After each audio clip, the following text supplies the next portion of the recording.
ఒక 70 year old పెద్ద ఆవిడ చాలా యాక్టివ్గా ఉన్నారు, హెల్దీగా ఉన్నారు. చెవి నొప్పని చెవి డాక్టర్ దగ్గరికి వచ్చారు. అలా వచ్చినప్పుడు తనకి బ్లీడింగ్ అవుతుందని చెప్పారు.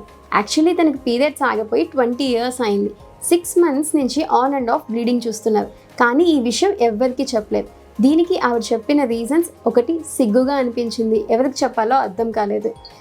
ఈ వయసులో ఇలానే అవుతుందేమో అనుకున్నారు, వేడి చేయడం వల్ల అనుకున్నారు. కానీ ఈ 3 రీజన్స్ కూడా కరెక్ట్ కాదు.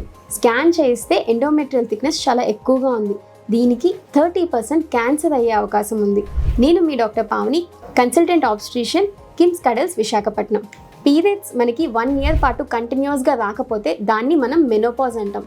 ఇప్పుడు ఆ మెనోపాజ్ రీచ్ అయిన తర్వాత ఆడవాళ్ళకి అసలు మళ్ళీ బ్లీడింగ్ కనిపించకూడదు. ఒకవేళ కనిపిస్తే ఖచ్చితంగా దాన్ని ఎవాల్యుయేట్ చేసుకోవాలి. ఎలా ఎవాల్యుయేట్ చేస్తారు? ఒక సింపుల్ స్కాన్. ఒకవేళ స్కాన్లో థిక్నెస్ ఎక్కువ ఉంటే ఒక చిన్న బయాప్సీ అనగానే అందరూ చాలా భయపడిపోతారు. కానీ ఎండోమెట్రియల్ బయాప్సీ అనేది సింపుల్ ఓపీడీ ప్రొసీజర్. ఒక పిప్పెల్ అనే ఒక చిన్న ఇన్స్ట్రుమెంట్తో ఓపీడీలోనే చేసి వెంటనే ఇంటికి పంపించేసే చిన్న ప్రొసీజర్ మాత్రమే బయాప్సీ. సో ఈ రెండిటికి కంగారు పడిపోయి మనం క్యాన్సర్ వరకు వెళ్ళకూడదు. సో మీ ఇంట్లో పెద్దవాళ్ళని ఖచ్చితంగా వాళ్ళకి ఏదైనా బ్యాడ్ డిశ్చార్జ్ అవుతుందా లేకపోతే బ్లీడింగ్ అవుతుందా అని ఖచ్చితంగా ఎంక్వైరీ చేయండి. వాళ్ళంతటా వాళ్ళు వచ్చి వెజైనల్ బ్లీడింగ్ గురించి అస్సలు మాట్లాడరు.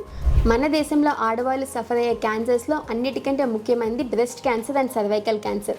సర్వైకల్ క్యాన్సర్ కూడా ఇలానే బ్లీడింగ్తోనే ప్రెజెంట్ అవుతుంది, లేకపోతే వెజైనల్ డిశ్చార్జ్తో ప్రెజెంట్ అవుతుంది. Thank you.